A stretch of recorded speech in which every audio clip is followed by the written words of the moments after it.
కష్టపడుతున్నాను, భూములు ఇచ్చిన మాకు ఈ కష్టాలు ఎందుకు పెడుతున్నాడు జగన్? ఆ రోజు ప్రతిపక్షంలో ఉన్నప్పుడు ఎందుకు ఖండించలేకపోయాడు? అప్పుడు పవన్ కళ్యాణ్ గారైనా వచ్చి కొన్ని కొన్ని భూముల గురించి ఆయన గట్టిగా పోట్లాడారు. ఇది ఇలా అయితే ఇబ్బంది అవుతుందేమో సార్, ఇలా అంటే లేదు లేదు కళ్యాణ్ బాబు, 33,000 ఎకరాలు మనం డెవలప్ చేయగలుగుతాం, రాజధానికి ఇంత భూమి ఉంటే ఇంకా గొప్పగా డెవలప్ చేయగలుగుతాం అన్న స్టేట్మెంట్ మీద విభేదాలు కూడా వచ్చినాయి. కానీ ఇతను ఏమాత్రం విభేదించలేదే. అప్పుడు ఇంకా ఎక్కువ భూమి ఉండాలన్నాడే. నెంబర్ 1 ప్లేసు విజయవాడ, గుంటూరు, హైదరాబాదు, సికింద్రాబాద్ లాగా జంట నగరాలను చేస్తానన్నాడే. నోట్లో గడ్డి పెట్టుకున్నాడు అసెంబ్లీలో మాట్లాడినప్పుడు. అంటూ ఆ తల్లి ఆవేదనకు గురైనటువంటి పరిస్థితులు అండి. ఎందుకంటే భూములు ఇచ్చిన రైతులు ఒక్కొక్క భూమి ఖరీదు ఎంతో మాకు తెలియదు, కానీ ఈ భూమి నాదేనమ్మా, ఈ ప్లేస్ లోనే సెక్రటేరియట్ కట్టారు, ఇదిగో ఈ భూమి నాదే, ఇక్కడే హైకోర్టు పరిసర ప్రాంతాలు అంటూ ఈ రోజు కన్నీటి పర్యంతమైన పరిస్థితులు మేము చూసామండి. ఈ రోజు ఎవరికి ముచ్చటపడి ఇవ్వలా. రాష్ట్ర రాజధానికి త్యాగం చేసినటువంటి రైతులు సార్ వాళ్ళు ఆ రోజు చాలా ధర్నాలు చేశారు. మీకు గుర్తుంటవన్నీ ప్లేబ్యాక్ చేయండి. ప్రభుత్వం, అప్పుడున్న ప్రభుత్వం ఒప్పించి వాళ్ళ మనసు గెలుచుకొని సిఆర్డిఏ చట్టాన్ని పెట్టింది సార్. ఈ రోజు కష్టం వచ్చిందనో క్యాన్సర్ వచ్చిందనో భూమి అమ్ముకోవడానికి లేదు, అది సిఆర్డిఏలో తాకట్టు పెట్టుంది. కేవలం కౌలు మాత్రమే తినాల. అదేంటి సార్ మరి అలా ఎలా? మాకు అమ్ముకోవాలంటే అమ్ముకోవడానికి లేదమ్మా, మీరు అన్నిటికీ ఒప్పుకొని ఇచ్చారు. మరి ఆ కౌలన్న టైంకి పడుతుందా అంటే ఇంతవరకు పడని పరిస్థితి. పోనీ కోర్టులో కేసు వేద్దామంటే డబ్బులున్నవాడు కేసేసిన 5గురికే కౌలు రిలీజ్ అవుతుంది. 50 మందికి కావాలంటే 50 మంది కేసు పుటప్ చేయాల. సో ప్రభుత్వం విడుదల చేయాల్సిన డబ్బులకు కూడా ఆచి తూచి అడుగులేయడం అర్థం కాని పరిస్థితి అండి.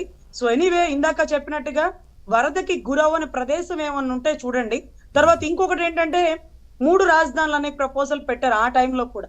ఆ 3 రాజధానుల ప్రపోజల్ పెట్టినప్పుడు మాకు గుర్తొచ్చిందండి, 22 కోట్ల పాపులేషన్ ఉండే ఉత్తరప్రదేశ్ రాజధానికి ఒకటే రాజధాని, మరి 11 కోట్ల పాపులేషన్ ఉండే మహారాష్ట్రకి ఒకటే రాజధాని. కానీ పాపం మనకి మాత్రం 3 రాజధానులు కావాలి, అది కూడా 6 కోట్ల పాపులేషన్. బాగా నష్టపడిపోయిన దేశం అయినటువంటి దక్షిణాఫ్రికాని పోల్చుకోవడం, శ్రీలంక లాగా అప్పులు చేసేయడం, పథకాలు ఇచ్చేయడం. So what ever it may be sir, ఆయనని ఒక్కటే అడుగుతున్నాం సార్, ఇది కాదని మీరు అంటున్నారు, మరేదో కూడా మాకు చెప్పండి. ప్రతిపక్షంలో ఉన్నప్పుడు ఎప్పుడు నోరు విప్పలేరే మీరు, మరి ఇప్పుడు ఎందుకు మాట్లాడుతున్నారు? అంటే వచ్చే పెట్టుబడులను బురద జల్లి ఇక్కడ మునిగిపోతుంది అంటే వారికి తెలీదా సార్? మంచినీళ్ళ సాంద్రత సరిగ్గా లేకపోతే నువ్వు 20 అంతస్తులు కట్టిన ఉప్పు నీళ్ల కన్స్ట్రక్షన్ కి మట్టి నీళ్ల కన్స్ట్రక్షన్ కి తేడా లేదా సార్? పొలాలకే రైతులు పాప నీళ్లు కొనుక్కొని పొలాలకి వదిలే పరిస్థితి వచ్చింది సార్. ఆనకట్టలు కట్టక, పోలవరం పూర్తి కాక, అమరావతికి రాజధాని లేక ఏ కంపెనీలు ఎటుకెళ్లాలో అర్థం కాని పరిస్థితి సార్. ఈ రోజుకి అక్కడ కట్టిన ఒక్క బిల్డింగ్ కూడా చెక్కు చెదరలేదు సార్. మేము ఓపెన్ ఛాలెంజ్ సార్, మూసీ నది పొంగుతుంది కదా అని మూసేయమనేటటువంటి వ్యక్తులు ఇలాంటి వారు. ఒక్క బిల్డింగ్ కూడా ఉప్పు చారలు రాలేదు సార్. ఎందుకంటే అది ఉప్పు నీళ్లు కాదు సార్, మా కృష్ణమ్మ నీళ్లు సార్. ఇలాగా ఈ మాదిరిగా బురద జల్లుతూ కృష్ణానది పొంగిందంటాడు. కృష్ణానది కాదయ్యా స్వామి పొంగింది, బుడమేరు నీలాంటి వాడు ఆక్యుపై చేసి సరైన కన్స్ట్రక్షన్స్ చుట్టుపక్కల 100 ఎకరాలు భూములు పెట్టినటువంటి పరిస్థితి అండి. వైజాగ్ కు సునామీ వచ్చి కొట్టుకుపోయిన పరిస్థితులు ఉన్నాయి. ఉదూదు తిత్లీ తుఫాన్ ఉంది. కానీ ఇంకా కూడా బీచ్ వ్యూతో ఎన్ని హోటల్స్ ఉన్నాయో మాకు తెలుసు కదండి, మీరు చూడలేదా? ఎందుకు కడుతున్నారు? రిస్క్ పెట్టినా సరే మేము అక్కడే కట్టుకోవాలనేసి. మరి ఈ రోజు వైజాగ్ లో క్యాపిటల్ అంటున్నారు, వైజాగ్ లో నీరున్నాయా? మంచినీటి సాంద్రత ఉందా?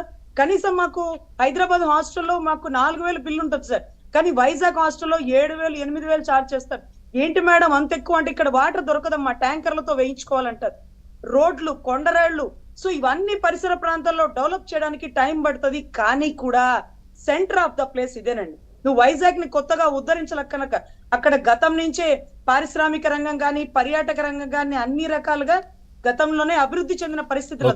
కానీ ఇక్కడ మీరు ఎప్పుడు ఖండించలేదు. ఈ రోజు మీరు అబ్జెక్షన్ పెడుతున్నారు. అది రోడ్డు ట్రాన్స్పోర్ట్ బాగుంటది. కడప, కర్నూలు పరిసర ప్రాంతాలకి చాలా ఇబ్బంది అండి. ఏదైనా కేసు చేయాలంటే మాకు ఎప్పుడు ట్రైన్ ఫెసిలిటీ చాలా తక్కువగా ఉండేవండి. సో రోడ్డు మార్గం కూడా నైట్ టైం రిస్క్ చేయలేమండి. So centre of the place అప్పుడు కమిటీ తీసుకున్న నిర్ణయాలకి ఏమాత్రం అబ్జెక్షన్ చేయకుండా ఇప్పుడు పెట్టుబడిదారులను బెదిరించడానికే, భయపెట్టడానికే ఢిల్లీకి పోయి ధర్నా చేసినప్పుడే ఆంధ్ర రాష్ట్రాన్ని బస్టు పట్టిస్తున్నారండి. మేము సాహిబ్ గారి ద్వారా ఒకటే అడుగుతున్నాం సార్, ఆ నోటిని ఖండించండి, లేకపోతే తప్పుడు సమాచారం బయటికి వెళ్ళిపోతుంది. ఖచ్చితంగా నిర్ణయాలు తొందరగా తీసుకోవాలి, లేట్ అయ్యే కొద్దీ ఇంకా బ్యాట్ పడిపోతుందని మా ఉద్దేశం. మీరు కూడా కూటమిలో ఉన్నారు, మీరు మాట్లాడొద్దు, అది తీసుకుందాము అనాలి, తీసుకోండి కాదు. సాహెబ్ ఒకటే కాదు, మీరు కూడా ఉన్నారు. సాహెబ్ ఒకటే కాదు, ఆయన సీఎం అయితే మీరు డిప్యూటీ సీఎం. మీరు కూడా మీ పార్టీ అధినేత డిప్యూటీ సీఎం దృష్టికి తీసుకెళ్ళాలి. రైట్ సాహెబ్ గారు. సార్ ఆయన కూడా సీఎం గారి ఆదర్శాలతో వెళ్ళిపోతున్నారు కానీ పవన్ గారు. అందుకనే సీఎం గారినే మేము చెప్పదలుచుకున్నాం సార్. రైట్ సాహెబ్ గారు. పవన్ గారు, సందర్భం వచ్చింది కాబట్టి కొన్ని అంశాలు మనం మాట్లాడుకోవాలి. వాస్తవంగా చంద్రబాబు గారు ఒకరోజు పార్టీ ఆఫీస్కి వచ్చినప్పుడు, సార్ మనం కొన్ని అంశాల మీద చాలా స్ట్రగుల్ పడ్డాం. చంద్రబాబు గారిని, తమర్ని అక్రమంగా అరెస్ట్ చేసినప్పుడు మా ఇంట్లో కుటుంబ సభ్యుడిని అరెస్ట్ చేసిన విధంగా చాలా రోజులు మేము అన్నం తినాలన్నా తినలేనటువంటి పరిస్థితి అండి. ఆ బాధలో చాలా కుటుంబాలు ఉన్నాయి. వాళ్ళ తోట తీయండి సార్ ఫస్ట్. రెండోది, భువనేశ్వరి గారిని ఆమె మీద వ్యక్తిత్వ హననం చేస్తూ మాట్లాడినప్పుడు మా ఇంట్లో మా తల్లిని మాట్లాడినట్టు మేము ఫీల్ అయ్యాం. ఆ ఎదవల మీద మీరు ఖచ్చితంగా చర్యలు తీసుకోవాలి సార్.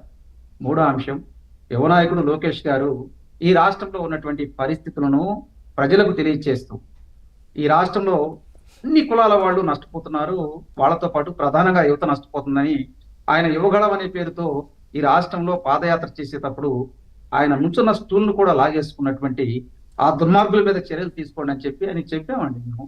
ఎందుకంటే ఇక్కడ ఒక అంశం కాదు, చంద్రబాబు నాయుడు గారు ఒక మాట అన్నాడు, ఏమయ్యా 52 రోజుల్లో నేను ఎంత అనుభవించాను నాకు తెలియదా, ఖచ్చితంగా చట్టపరంగా వాళ్ళ మీద చర్యలు తీసుకుందాం అన్నారండి. అది ఆయన మనస్తత్వం. ఇంకోటి, ఇక్కడ ఎప్పుడైతే కూటమి అధికారంలోకి వచ్చిందో ఆ సెకండ్ డేనే మరి జగన్మోహన్ రెడ్డి బెంగళూరు ప్యాలెస్ నుంచి ఒక ట్వీట్ పెట్టాడు, ఎవరు కూడా ఆంధ్రప్రదేశ్ కి పెట్టుబడులు పెట్టడానికి రావద్దు, రోజులు ఒకేలాగా ఉండవు, మళ్ళీ మేము అధికారంలోకి వస్తామని చెప్పి. అంటే అతను మనస్తత్వం అండి. ఊరు మొత్తం ఒకే ఉంటే ఉలిపోడు ఇంకొక వైపు ఉన్నాడని సామెత ఒకటి ఉంది. ఆ సామెత ప్రకారం జగన్మోహన్ రెడ్డి యొక్క మనస్తత్వం అండి. అతనికి అభివృద్ధి రాష్ట్రం కాదు, అతను బాగుండాలి, అతని కుటుంబం బాగుండాలి, అతని కేసుల నుంచి తప్పించుకోవాలి, అది అతని నైజం. కాబట్టి మేము ఏంటంటే, వాళ్ళు ప్రతిసారి వైకాపా పార్టీ వాళ్ళు మేము డిబేట్లోకి వచ్చి ఏం మాట్లాడినా కానీ, లేదు మా అధినాయకుడు మాట్లాడినా కానీ, పవన్ కళ్యాణ్ గారు మాట్లాడినా కానీ మేము ప్రజాక్షేత్రంలో తేల్చుకుంటానే వాళ్ళు ప్రజాక్షేత్రంలో తేల్చారండి. బొక్కబోళ్ళ పడ్డారు. ఈరోజు ప్రజలు విఘ్నులండి, ప్రజలకు అన్ని తెలుసు. కాబట్టి ఒక అబద్ధాన్ని ప్రజల్లోకి తీసుకెళ్లాలని తగతాలంటే కర్మ సిద్ధాంతం వెంటాడిద్ది. జగన్మోహన్ రెడ్డికి ఆ కర్మ సిద్ధాంతం వెంటాడుతుందండి. ఖచ్చితంగా మేము 1 by 1 చేసుకుంటా వస్తాము. ఏదైతే ఇప్పుడు మా రాజేష్ గారు కావచ్చు, సోదరి మాట్లాడినటువంటి విషయాలు కావచ్చు, తమరి ఇంట్రోలో ప్రస్తావించినటువంటి విషయాలు, వీటన్నిటి మీద తక్షణం అంటే ఎమ్మటనే చర్యలు తీసుకోలేకపోవచ్చు, కానీ కొంచెం లేట్. సాహెబ్ గారి భౌతికంగా ఇబ్బందులు, కేసులు, ఆ తర్వాత మీ పార్టీ అధినేత కేసులు, ఇవన్నీ ఒకవైపు ఓకే, దానికి సంబంధించి సాక్ష్యాలు కావచ్చు, ఇవన్నీ కూడా ఏ ఉన్నాయో వీళ్ళందరూ